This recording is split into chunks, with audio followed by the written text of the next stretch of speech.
छठी गाथा चलती है। शुद्ध आत्मा कौन है? प्रश्न ये आचार्य भगवान के सामने शुद्ध आत्मा कौन है? अर्थात जो त्रिकाली शुद्ध परमात्मा है, भाई है कौन? देखो कैसी महिमा कर रहे। शुद्ध आत्मा कौन है कि स्वयं से टीका के आधार से उत्तर का विचार करें। स्वयं से उत्पन्न हुआ है वो शुद्ध आत्मा है। शुद्ध आत्मा कौन है? ज्ञायक भाव कौन है? एक ही बात है। जो प्रमत्त नहीं है, अप्रमत्त नहीं, एक ज्ञायक भाव है, इस रीति शुद्ध कहा है। अरुज्ञात वो तो वो ही है। स्वयं से उत्पन्न हुआ है, उसका नाम शुद्ध आत्मा है। स्वयं से उत्पन्न हुआ होने के कारण से जिसका कवि है जो अनंत है, स्वयं अपने से सिद्ध हुआ होने से अनंत है, कभी विनाश को प्राप्त नहीं होगा। नित्य उदय रूप है, स्पष्ट प्रकाशमान ज्योति है, कभी बदलता नहीं है। ऐसा एक त्रिकाली ज्ञायक भाव भाई शुद्ध आत्मा है। ये द्रव्य की बात करी भाई, अवस्था में कैसा है कि संसार अवस्था में, पर्याय अवस्था में भले ही अनेक स्वभाव भाव होते दिखाई देते हैं, तथापि वो ज्ञायक उन स्वभाव भाव रूप नहीं होता।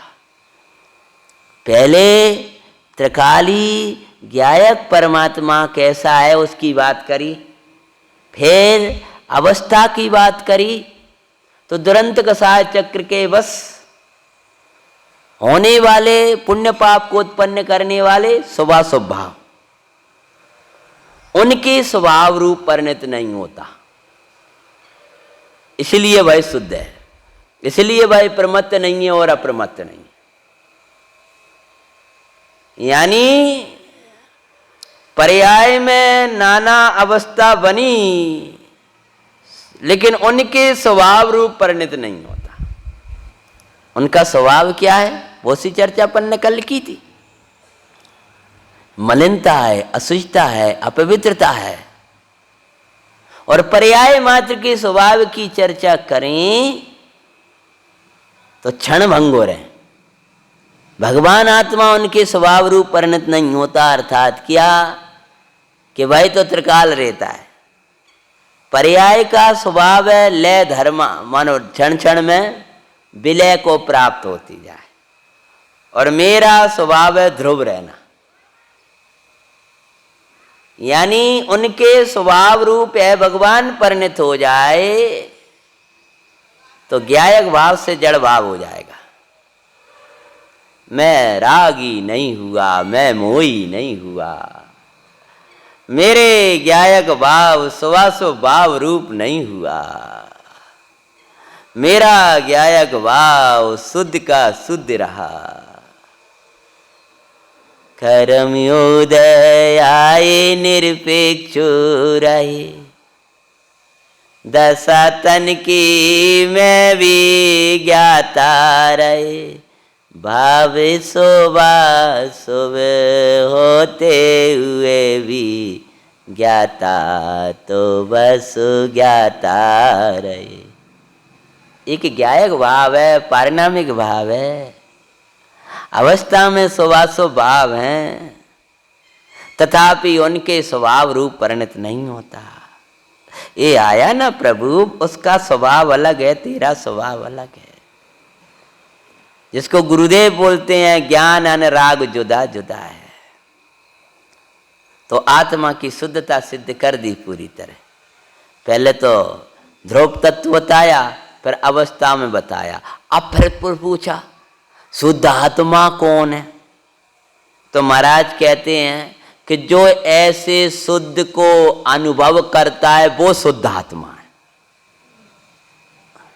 जो ऐसा अनुभव नहीं करे वो उसको नहीं कह रहे, वो शुद्ध होकर के भी अशुद्ध है। सैनियों के असैनी है जिन वाणी, जो न सुनते है या जिन वाणी, जो न विचारे ये जिन वाणी। सैनियों के असैनी है जिन वाणी मोक्ष न सैनी है जिन वाणी। काय का शुद्धात्मा कौन है? ब्रह्मचारी कौन है? कि जिसकी चर्या में ब्रह्म रहता है, जो ब्रह्म के लिए कुछ सर्वस्व जिसका निछावर है, आत्मा के लिए सर्वस्व निछावर है, जो भोजन करता है, जो पानी पीता है, जो चलता है, जो फिरता है, जो कुछ भी कार्य उसको करना पड़ता है छोटी भूमिका में, लेकिन उन सब में ब्रह्म ऊर्ध्व रहता है। वो हर कार्य ब्रह्म के लिए करता है, वो ब्रह्मचारी है। इसके जीवन में ब्रह्म ही नहीं है, वो काय का ब्रह्मचारी। सब छूट जाएगा उसका, भगवान की आराधना नहीं छूटेगी, सामायिक नहीं छूटेगा, स्वाध्याय नहीं छूटेगा। अरे हम शरीर के लिए त्यागी नहीं हुए हैं, हम अपने आत्मा के लिए हुए कि शरीर की व्यवस्था ही में लगे रहे। अरे दो रोकड़ा दे, श्रीमद जी से तो पूछो, श्रीमद जी से तो पूछो, ज्ञानियन से तो पूछो। अपंग जान दो रोटी दे देना भाई, हमें जरूरत नहीं, हमें आराधना करने दो। अरे एक रस कम हो जाए, एक रोटी कम हो जाए, एक गिलास कम हो जाए, परंतु हमारा स्वाध्याय का रस नहीं छूटना चाहिए। लोग बाहर से तरसते हैं, अपन यही ना सुन पाए, धिक्कार है। इतना फैला लो, क्या आराम बैठे रहो। जिसकी चर्या में ब्रह्म है ही नहीं है, वो काहे का ब्रह्मचारी। ना सुबह भगवान का नाम उठेगा, ना दोपहर में तुम्हें सामायिक होगी, ना पाठ चलेगा। अजय व्यवहार ही नहीं है तो तुम्हारे जीवन में परमार्थ कहाँ आएगा? अरे सुबह आवाज आना चाहिए, अड़ोस पड़ोस में लगे कोई त्यागी बस रहा है। नमोकार मंत्र की तुम्हारी गूंजे नहीं गूंजेंगी तो गृहस्थों के घरों से कब गूंजेंगी? प्रार्थना की सुर सुनाई देना चाहिए, सामायिक के स्वर सुनाई देना चाहिए। अभी बाबा जी की सामायिक हो रही होगी, अभी ये हो रहा होगा।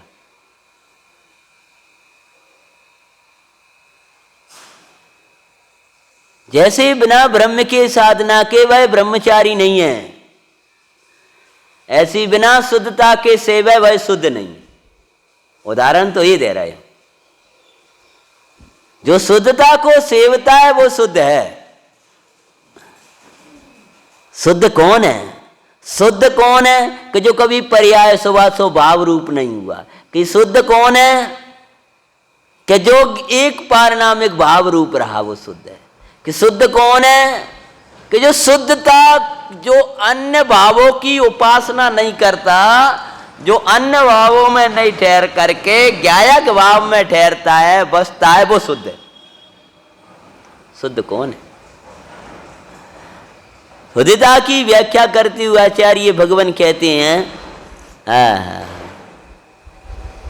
देखो कैसा है वही शुद्ध। आखिरी में देखो भाई, बता देना इनको, हैं भाई, मिला आपको? नहीं, उनको नहीं, वो तो सुनने दो उनको तो पास में। भाई, हाँ भाई, जो जड़भाव रूप नहीं हुआ, जो त्रिकाली शुद्ध रहा भाई, समस्त अन्य द्रव्यों के भावों से भिन्न रूप से उपासित होता हुआ कर्म का उदय आता है। कर्म की नाना दशा बनती है, उसको अपना स्वभाव दिखता है। जिसको स्वभाव दिखता है, जिसको शुद्ध दिखता है, यानी कर्म के उदय में आबद्ध स्पष्टमयी दिखता है, शरीर की दशा में जिसको निरोग निरामय दिखता है, शरीर की रोगादिक की अवस्था हो तो, राग की अवस्था में जिसको निरामय दिखता है, निराग दिखता है, क्षुधा लगे तो जिसको अनहारी दिखता है, प्यास लगे तो जिसको अमृत भोजी दिखता है, किसी की याद आए जिसको पूरा का पूरा परमात्मा अपने निकट दिखता है, जिसमें उसको पंच परमिष्टि परमात्मा दिखते हैं। अन्य भावों की उपासना ना करके, अन्य की याद ना करके जिसको ज्ञायक ज्ञायक की धुन रहती है वो शुद्ध है। अन्य द्रव्यों के भावों से भिन्न, अब अन्य द्रव्य के भावों से भूख लगी है तो भूख में मगन, प्यास लगा है तो प्यास में रूप मान रहा है, कर्म का उदय आया कर्म रूप मान रहा है, पाप का उदय आया पाप में पड़ा, भाई शुद्ध नहीं है। तूने उसका अन्य द्रव्यों के भावों से भिन्न, अन्य द्रव्यों के भावों से भिन्न, अन्य द्रव्य क्या, हाँ जो कर्म है और उनके भाव हैं, उदयादिक अवस्था है। हे कर्म, तू कितना ही अपना शक्ति लेकर के आ जा उदय में, लेकिन प्रभु आचार्य भगवान ऐसा कहते हैं, वो कितनी सामर्थ्य लेकर के आए, कितनी ताकत लेकर के आए, वो मेरा भाव नहीं है, मेरा स्वभाव नहीं है। तो अन्य द्रव्य का भाव माने कर्म और उसका उदयादिक भाव, उसका नाम है अन्य द्रव्य का भाव। उससे भिन्न भिन्न उपासित होता हुआ, समीप में दिखता हुआ, कर्म का उदय दूर दिखता है, कर्म का भाव दूर दिखता है, शरीर की अवस्था दूर दिखती है, क्षुधादिक की व्याधि दूर दिखती है, भगवान आत्मा समीप दिखता है। सामायिक किसको है? स्थायी सामायिक है, स्थायी समता है। नियमसार में आचार्य भगवान कहते हैं, आत्मा समीप जिसे रहे, स्थायी सामायिक है उसे यों केवली शासन कहें। जिसको हर एक समय आत्मा समीप रहता है, ऐसे ही जिसको हर एक समय शुद्ध तत्व समीप रहता है। शुद्ध तत्व मतलब जो कर्म निरपेक्ष है, शरीर से रहित है, राग आदि से रहित है, वो उसके समीप में रहता है, यानी दिखता है, हमेशा धैर्य बनाता है।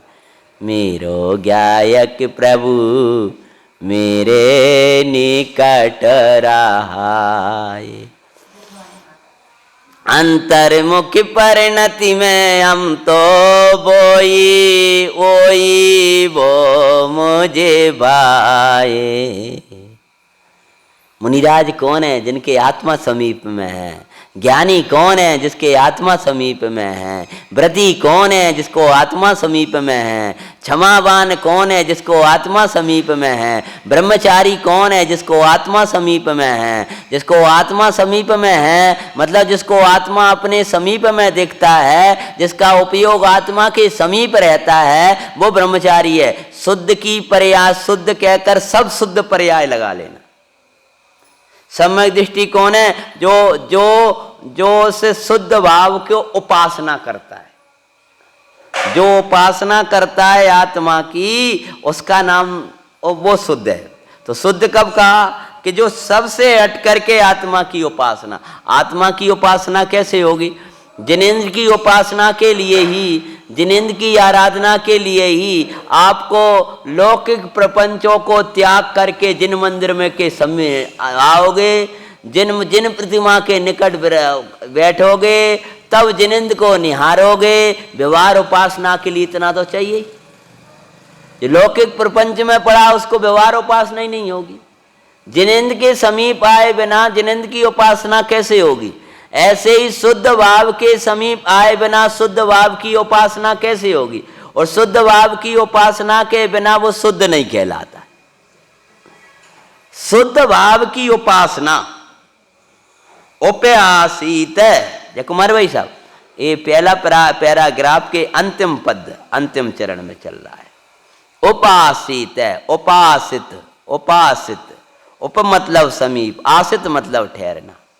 बस जो मैं हूं, मैं ज्ञायक हूं ऐसा ही मानता, मैं ज्ञायक हूं ऐसा ही जानता, मैं ज्ञायक हूं ऐसा ही रमा रहता है, अपने समीप रहता है। अपने उसको गर्मी इसलिए नहीं लगती, अन्य द्रव्य से भिन्न अपना ज्ञायक भाव दिखता है। उसको उदय इसलिए नहीं दिखता, अन्य द्रव्य से भिन्न अपने समीप में ज्ञायक दिखता है। समीप में ज्ञायक दिखता है तो उसको शंका नहीं है, उसको दुख नहीं है, उसको अशुद्धि नहीं है, उसको विकल्प नहीं है। अन्य द्रव्य के भाव शरीर, शरीर की अवस्था, जो शरीर की अवस्था है वो अन्य द्रव्य का भाव है, जो कर्म के उदय की अवस्था है वो अन्य द्रव्य का भाव है। उससे निरपेक्ष भगवान चेतनानाथ है, से भिन्न। अब तू अन्य द्रव्य के भाव में बैठा है, यानी उदय में बैठा है, यानी शरीर की अवस्था क्षुधादिक में बैठा है, तब तक भगवान आत्मा तुझे दूर दिखेगा। आत्मा दूर क्यों दिखता है? क्योंकि ये अन्य द्रव्य के जो भाव हैं वे तुझे निकट दिखते हैं, जबकि वे दूर हैं। वे देखो, जब तक रावण समीप में है तो राम दूर है, राम के समीप है तो रावण दूर है। और सीता जी को क्षेत्र की दूरियां थीं तो भी राम समीप में थे। ज्ञानी को आत्मा सदा समीप रहता है, चाहे कहीं भी हो, अन्य द्रव्य के भावों की ओर नजर ही नहीं करता। अन्य द्रव्य का भाव बोलो क्या है? बोलो, कोशिश मत करो। हाँ, अन्य द्रव्य का भाव मतलब क्या? ना ना ना, कर्म नहीं, ये तो द्रव्य है। हाँ, अन्य द्रव्य का भाव मतलब कर्म का उदय और उसके कर्मोदय में होने वाले उसके अनुभाग आदि, ये। हाँ, कर्म का उदय और उसकी जो अवस्था, कर्मोदय में हुई अवस्था, यानी उसकी अनुभाग आदि, वो है। मंदोदय आया, तीव्रोदय आया, वो अन्य द्रव्य का मतलब कर्म का भाव है। प्रकृति, प्रदेश, स्थिति, अनुभाग, ये सब क्या है? अन्य द्रव्य का भाव है।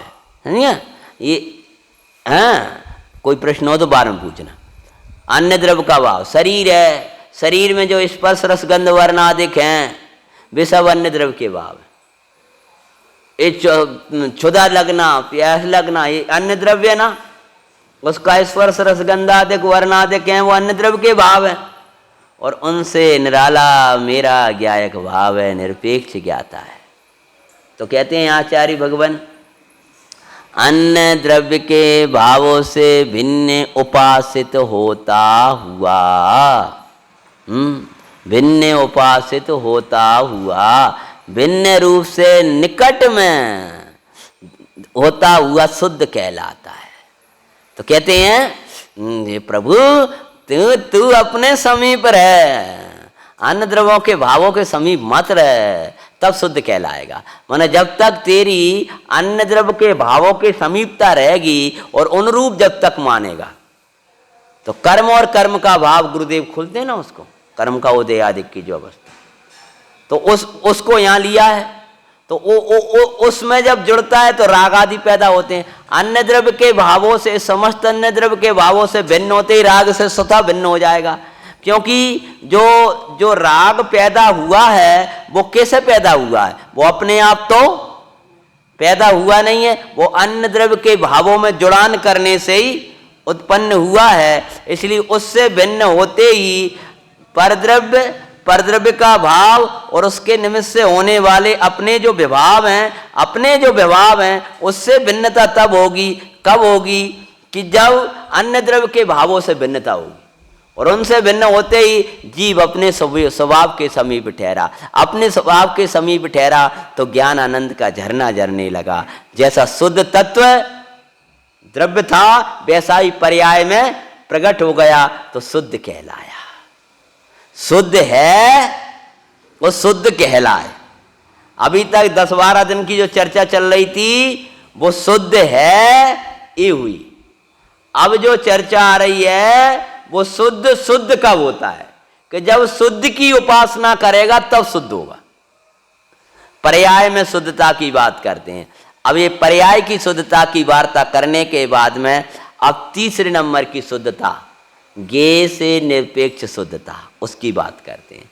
पहले त्रिकाली शुद्धता की बात करी, फिर स्वभाव के होते हुए भी उन रूप नहीं हुआ, उसकी बात करी। फिर पर्याय वास्तव में शुद्ध कब कहलाया कि उसकी उपासना करके शुद्ध कहलाएगा। अब ये चौथी वार्ता करने जा रहे हैं। पहले त्रिकाली स्वयं अपने, फिर दूसरे नंबर पर्याय में अवस्था के काल में भी वो शुद्ध है। फिर जो शुद्ध त्रिकाली शुद्धता की सिद्धि कर दी। अब उसके बाद में कि शुद्ध कब कहलाया कि जब उसकी उपासना की तब वो शुद्ध कहलाया। अब चौथे नंबर की बात कहने जा रहे हैं कि महाराज लेकिन ये नाना प्रकार के गेय झलकते हैं तो उन गेयों के काल तो आत्मा अशुद्ध हो जाता होगा, ज्ञायक अशुद्ध हो जाता होगा। अब चौथे नंबर का जो पद है उसकी अर्थ करते हैं। जो ज्ञात वो तो बोई है। दर्पण है ना, दर्पण, दर्पण में चाहे महल झलक जाए, चाहे झोंपड़ी झलक जाए, कुमार भाई साहब, चाहे तो गर्मी अग्नि झलक जाए, चाहे बर्फ झलक जाए, दर्पण तो बेओई है, वही का वही रहता है, दर्पण का कुछ नहीं होता। ऐसी आचार्य भगवान यहाँ कह रहे हैं, जो ज्ञात वो तो बोई है। अब ये अंतिम पद की चर्चा चलने जा रही है। ज्ञात वो तो वो ही है, जो ज्ञायक है, जो चिन्मय भाव है, जो चैतन्य भाव है, वही तो वही है, कोई अन्य नहीं है। तो कहते हैं जैसे दाह यानी जलने योग्य पदार्थ के आकार होने से अग्नि को, अब उदाहरण देंगे, पहले मैं अपनी भाषा में आपको समझाए देता हूँ। उदाहरण क्या देंगे आचार्य भगवान? दो उदाहरण देंगे जय कुमार भाई साहब। थोड़ा विषय सूक्ष्म है, सब लोग थोड़ा उपयोग लगा लो, बस 10-15 मिनट वाचना और होने वैसे भी। ये जो उदाहरण देने क्या जा रहे हैं, कौन सा उदाहरण देंगे? पहले दो उदाहरण दिए हैं। एक तो दिया है ईंधन का, ठीक है, कौन सा? ईंधन का। आपका पूरा उपयोग एकाग्र होगा तो भी सब समझ में आ पाएगा, नहीं हम बाँचते रहेंगे, आवाजें आती रहेंगी बस। हाँ, दूसरा उदाहरण दिया है दीपक का। जी इतने पैराग्राफ दे रहे हैं ना, अगला अंतिम पैराग्राफ है टीका का, फिर भावार्थ अलग लेंगे। दो उदाहरण दिए, कौन कौन सा? ईंधन का और दीपक का। अब मैं शास्त्रीय भाषा बाद में समझाऊंगा, पहले अपनी भाषा में चर्चा करते हैं। ईंधन, अब चाहे तो वो गैस की अग्नि हो, चाहे वो कंडे की अग्नि हो, जिन लोगों में तो जलती नहीं है, जो भी जलाते हैं, चाहे वो लकड़ी की अग्नि हो, चाहे वो कोयला की अग्नि हो, कैसी हैं सब? कुमार भाई साहब, जितनी अग्नियां हैं, 5 अग्नि जल रही हैं। एक तुम्हारी ये, एक जल रही लकड़ी की, एक जल रही है कोयला की, एक आध कंडे वंडे की, एक कूड़ा की जल रही है, और एक चंदन की जल रही है। सबे जाकर छूना कैसी हैं? कैसी हैं सब? गरम है, समझ गए कि ना? कैसी हैं? कोई सी भी अग्नि हो, अगर आप चंदन की अग्नि को भी देखोगे ना, तो चंदन की अग्नि में थोड़ी बहुत शीतलता तो होना चाहिए, हैं? चाहे चंदन की अग्नि हो, चाहे कोई सी भी हो, अग्नि जैसे ईंधन के कारण से अग्नि पर की उष्णता पर कोई असर नहीं पड़ता, जिसको टीका में कहेंगे ईंधन कृत अशुद्धता नहीं आती। अशुद्धता नहीं आती, टीका का शब्द आएगा। उसका अर्थ क्या? कि ईंधन के कारण अग्नि की उष्णता पर कोई असर नहीं पड़ता, तो ज्ञेयों के कारण ज्ञायक की ज्ञायकता पर कोई असर नहीं पड़ता। उदा सिद्धांत देंगे, हैं? जैसे ईंधन के कारण, ईंधन है ना, हैं? दर्पण है ना, दर्पण, तो दर्पण तो चाहे तो उसमें महल झलके, चाहे उसमें झोंपड़ी आ जाए, चाहे मेरा चेहरा आ जाए, चाहे आपका आ जाए, चाहे कोई सड़क पर घूमने वाले का आ जाए, दर्पण में कछु बिगड़ेगा? दर्पण वैसा ही रहता है। ऐसे ये ज्ञायक भाव है, ज्ञेयों के कारण से एक कोई ज्ञाय इस पे कछु असर पड़ जाता हो, ऐसा नहीं है। चाहे पाप का उदय चल रहा हो, ज्ञायक उसको भी जान रहा है। चाहे पुण्य का उदय हो, ज्ञायक उसको भी जान रहा है। उस काल में भी ज्ञायक वैसा ही है, पुण्य के उदय के काल में भी ज्ञायक वैसा ही है। जैसे कोई ईंधन हो, वो अग्नि वैसी की वैसी है, ऐसे ही मेरो आत्मा अभी एकदम गर्मी की वातावरण चला और ज्ञान का गे बना, तो अपने क्या लगता है? बहुत गर्मी, हाय गर्मी, हाय गर्मी। ये क्या मान रहा है? गे रूप मान रहा है अपने को। ये ऐसा मानता है, फिर समझता है पाप का उदय, अरे पाप का उदय भयंकर चल रहा है, हे भगवान जी कब तक चलेगा, हे भगवान जी कब, ऐसा करता है, हे भगवान, हे भगवान। वैसे भगवान है भले याद ना करे, लेकिन फिर तो भगवान ही भगवान दिखाई देते। कोरोना में सबको भगवान दिखने लगे थे, हाँ, फिर तो भगवान ही भगवान लगते सबको। ये भगवान जी ने कहा चलो जाए, और आओ अपने बैठो, आ रहा हो, चलो गाओ, तो फिर पाप करो, फिर दोबारा आएगो। फिर लहरा क्यों आती है? हमारी पापों की लहरा लहराते हैं, फिर लौट लौट के वो लहराते। हम कहते हैं विश्व आराधना करने लगे, पाप बंद कर दे जी, लहरा सब बंद हो जाए। आते ही इसीलिए कि प्रकृति के विरुद्ध तू चलेगा तो प्रकृति तेरे विरुद्ध चलेगी। तुम न टाइम पे पूजा करो, न टाइम पे भक्ति होगी, तो जी भी कोई टाइम को काम करते। तपन में बरसो तो अब तपा पड़ रहा है।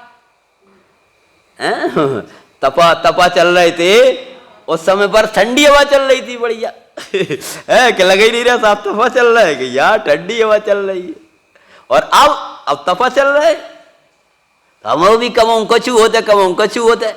जिस समय पूजा को काल है उस समय हम तप रहे हैं। हाँ, भक्ति को काल है, स्वाध्याय को काल है, उस समय तपन में जा रहा हूं।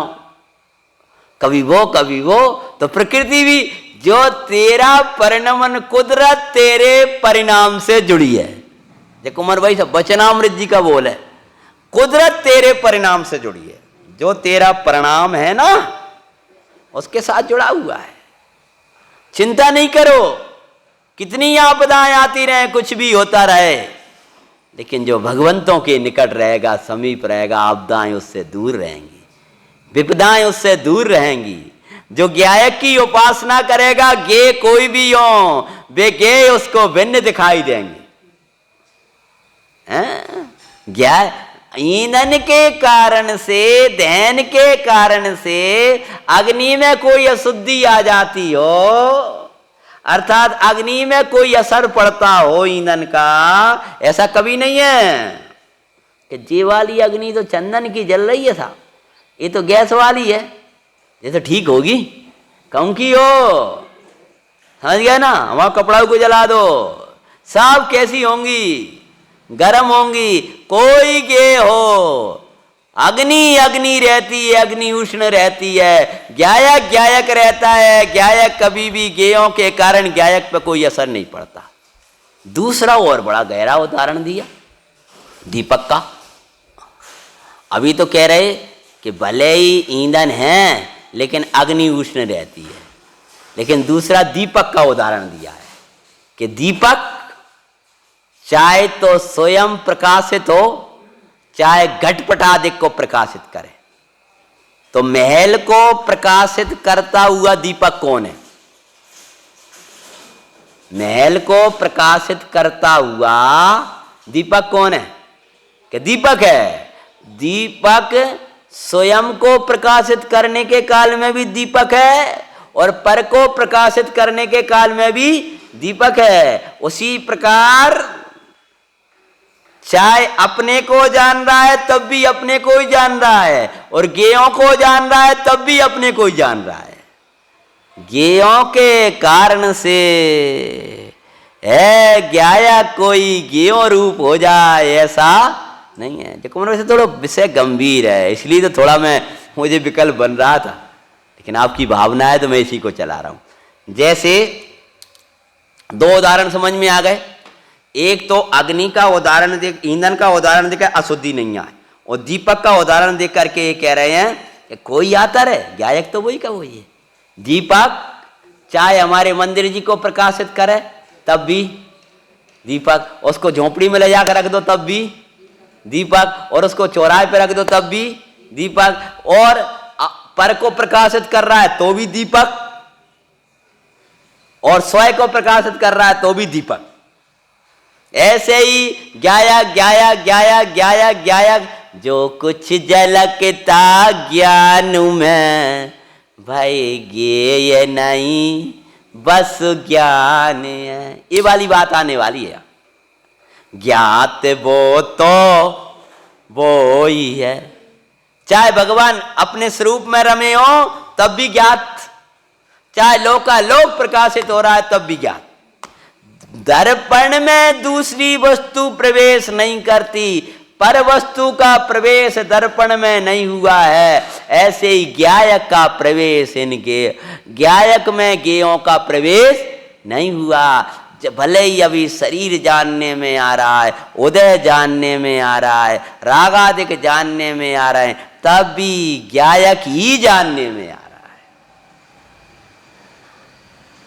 जीव को हर समय गायक ही जानने में आता है, पर वस्तु जानने में आती ही, जानने वाला ही जानने में आता है, पर जानने में आता हो ऐसा बिल्कुल भी नहीं है। ज्ञेयाकार ज्ञान भी ज्ञेयाकार नहीं है, ज्ञेयाकार ज्ञान भी ज्ञानाकार है।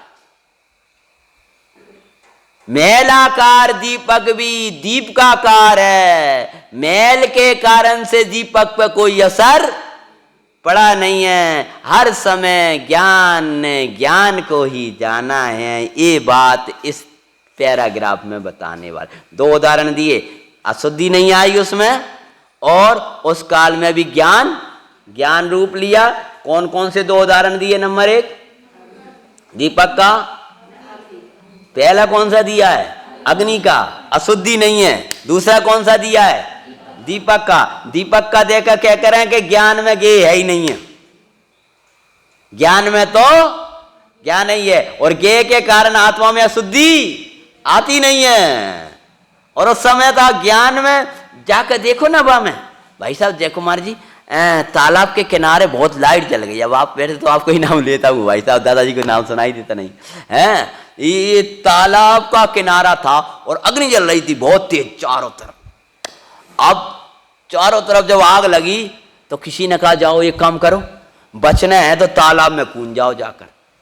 तो तालाब में गया, वो आग बाहर लग रही थी, तालाब के में कूदने के लिए गया तो कैसो क्या दिखाई दिया कि बाहर तो चारों तरफ अग्नि है ही, बच के आया और तालाब में देखा तो तालाब झलक वलक नहीं जानता वो जगह अग्नि है यहाँ। तो तालाब में भी अगर मैं कूदो तो इधर से कूदूंगा उधर जाकर जलूंगा। कोई कह रहा मूर्ख डर मती, वहां कछु अग्नि नहीं है, अग्नि जे बाहर ही है। ऐसे जब बाहर के विकल्पों से हटकर ज्ञान की साधना करने के लिए जाता है तो ज्ञान भी गे रूप होता दिखाई देता है। तो ज्ञान में वो पर पदार्थ झलकते हैं तो उसको देख करके क्या समझता है कि ये तो ज्ञान में भी है, ये जानने में तो आ रहा है, ये जानने में तो आ रहा है। और जानने में आ रहा क्या कह रहा है? ये तो ज्ञान ही उस रूप हो गया।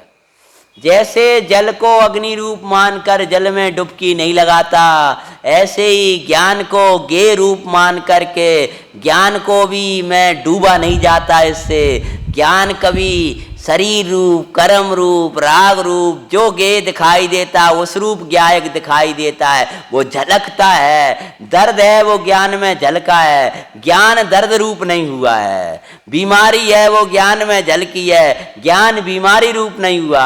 ज्ञान उदय है वो ज्ञान में झलका है, ज्ञान उदय रूप नहीं हुआ है। गर्मी सर्दी जो अवस्था है वो ज्ञान में झलकी है, ज्ञान उस रूप नहीं हुआ। ज्ञान तो जैसे तालाब शीतल शीतल शीतल शीतल है, उसी प्रकार से जो ज्ञान है वो शीतल शीतल शीतल है, तू डूब जा, वहां झलकन मात्र है, वहां पर कोई पर गे नहीं है, लग रहा है लेकिन है नहीं है, उसमें कोई और के है वाले नहीं है, लेकिन थोड़ा झलक गया तो कुछ न कुछ अशुद्धि तो चली गई होगी, ज्ञान तो उस रूप हो ही गया होगा कि कुछ नहीं हुआ, अशुद्धि नहीं है गे की, और ज्ञान में गे ही नहीं है, गे ही ज्ञान ही ज्ञान है। दो बात थी, मेहनत हमने इसलिए करी, पहला दिन की वाचना है इसलिए। अब पढ़ते हैं, अब उपयोग लगाना पड़ेगा आपको, हैं? जैसे दाहे शब्द क्या आया है सबसे पहले? अगर आप मानस बना के बैठो कि हमें पढ़ना है तो हम भी बार बार दोहराएंगे और आपको समझ में आएगा। दाहे माने जलने योग्य पदार्थ। अब दाहे क्या क्या है? क्या है? जलने योग्य पदार्थ। यहां के निकट का दाहे बताओ आपको, कोई आपके पास में निकट हो। ये कोई इतनी देर लग गई हैं? तुमने एक शांत रहो, कोई है निकट तुम्हारे? जलने योग्य पदार्थ, अरे कहा नहीं है कहा नहीं है, जे बताओ पहले तो। जे है, क्या है? और जाए क्या खोले रहे? जे है, क्या है? जी जलने योग्य पदार्थ है, जलने योग्य पदार्थ है, मैं थोड़ी जलूंगा हैं? इस जे को लगी आग जाओ हैं? इसमें देखो अच्छा है, उसमें शिवराम जी का है, कोई पूर्व भाई होता तो उठवा लेता हैं। आराधना में रहन दो, रहन दो। तो क्या कहते हैं? जलने योग्य पदार्थ। हाँ जी, समझो पीढ़ी को लगी आग जाओ, मेरे वैरागे की हुई जाग तब। माना जब झोंपड़ी को आग लगी, हाँ, तब मुझे मेरा ज्ञान वैराग्य जागा। अरे रे, अभी तो वैराग के प्रसंगों से घबराहट होने लगी थी। तो भैया अब मत सुनाओ जी बातें, अभी मत सुनाओ, ऐसे घबराने लगा था हैं? कछु लोग तो ग्रुपों से लेफ्ट हो गए इसी चक्कर में, कहा कि रोजाना भी दिखाई दे रहे, सबरे भी घबराहट हो रही है। भगचारी भगवान कहते हैं संसार की असारता को देखकर वैरागी हो जाए नहीं, भयभीत होता है। वैराग तो स्वरूप की सारता से आता है? अनित्यता दिखाई देगी तो डर लगेगा, और नित्य दिखाई देगा तो वैराग आएगा। हरियाली लगने लगे, कोरोना दोबारा आने वाला है तो डर लगेगा, और भगवान आत्मा दिखाई देगा जिसमें कोरोना नहीं है, कर्म का उदय नहीं है, कछु भी नहीं है, तो निर्भय रहेगा। सिर सुंदरी ने सुनिए कथा है ना, हाँ, जब महाराज जी से जाकर के पूरे इतने उपसर्गों के बाद में मुनिराज जंगल में मिले, पूछा महाराज संसार को ऐसा स्वरूप जान लाओ, इतने उपसर्ग जान लाए, तो भी मुझे वैराग्य क्यों नहीं आ पाई? ज्ञानी थी, हारिका बनने का परिणाम क्यों नहीं आ पा रहा? मतलब तो भी मुझे ये अनुराग क्यों बना हुआ है कि इस कोणियों से राज्य लेना है, और पति को पति का जो आज्ञा थी, विकल्प था, उसका पूरा करने का भाव क्यों बना है? हे नाथ, वैराग्य स्वांग तो है नहीं, है स्वरूप है, तो ऐसे ओढ़ा तो जाता नहीं, लेकिन अंदर से उस प्रकार का भी परिणाम पुरुषार्थ नहीं जाग पा रहा। मुनिराज ने बहुत अच्छा थे, पुत्री संसार की असारता को जानने पर भय तो हो सकता है, वैराग्य नहीं होता। वैराग्य तो स्वरूप की सारता के जानने पर होगा। तुम स्वरूप को जानती हो, तथापि अभी स्थिरता नहीं है, चिंता नहीं करो, वो क्रमबद्ध पर्याय में उस पर्याय को आना है। कुछ काल बाद तुम्हारे पति का योग बनेगा, और बाद में उसके बाद में तुम्हारी परिणति अति विरक्त रहेगी, और प्रपंचों में नहीं पड़ोगी, यारी का पद को धारण करोगी। तुम्हें इतना अच्छा दिया है।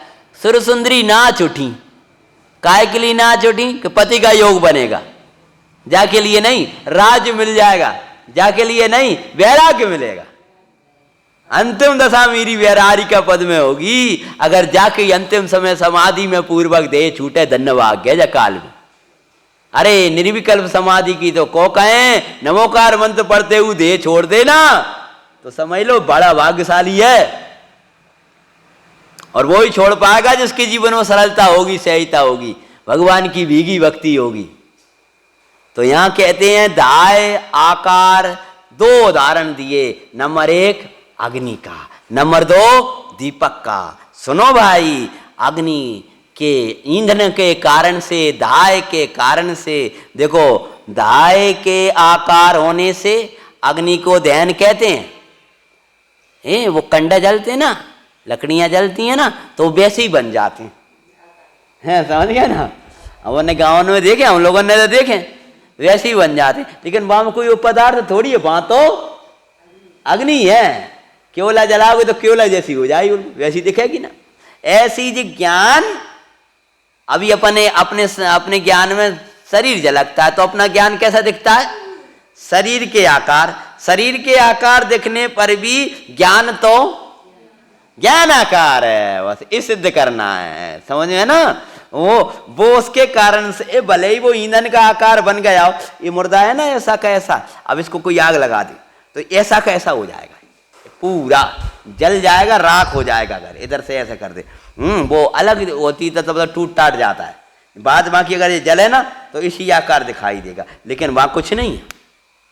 वहां तो क्या है, आ गई आ गए, आ गई आ गए। वहां कोई शरीर वो नहीं है, ईंधन नहीं है, शरीर नहीं है वहां तो आ गए, उसको छुएगो तो जलोगे। ऐसे ही यहां तो ज्ञान ही ज्ञान है, छुएगो तो आनंद करोगे। वो उल्टा उदाहरण है, वहां जलोगे, यहां आनंद करोगे। कहते हैं आकार, अग्नि को दहन कहते हैं, किसके कारण से? ईंधन के दाय के आकार होने से दहन कहते हैं। तथापि उसमें दाय कृत अशुद्धता नहीं होती। ईंधन की अशुद्धि उसमें आ जाए, ईंधन का असर उसमें पड़ जाए, ऐसा मैंने उदाहरण दे दिए। वो दाय कृत मतलब वो शीतल हो जाए और वैसी हो जाए, ऐसा नहीं होती। उसी प्रकार ज्ञेयाकार होने से उस भाव को ज्ञायकता प्रसिद्ध है। ज्ञायकता क्यों कह रहे? ज्ञेय के आकार हो जाने से। तथापि उसके ज्ञेय कृत अशुद्धता नहीं है, क्योंकि ज्ञेयाकार अवस्था में ज्ञायक रूप से ज्ञात हुआ, वही तो ज्ञायक ही है। वही स्वरूप प्रकाशन की अवस्था में भी, चाहे वो अपने को प्रकाशित करे चाहे ये को प्रकाशित करे, दीपक की भांति कर्ता कर्म का अनन्यत्व होने से ज्ञायक ही है। स्वयं जानने वाला है इसलिए स्वयं करता है, और अपने को ही जाना है इसलिए स्वयं कर्म है। वाह, क्या कहा? जानने वाला भी स्वयं है और जानने में आने वाला भी मैं स्वयं ही ज्ञान हूं, मैं स्वयं ही ज्ञेय हूं। जहां और ज्ञेय के कारण मेरे में कोई असर नहीं पड़ता। ऐसी दो बातों की सिद्धि की है, ऐसा ज्ञाता ज्ञाता है। ओम नमस्ते भया सांची तो तेरा गेवानी, अविचिन्न धारा निज धर्म की कहानी।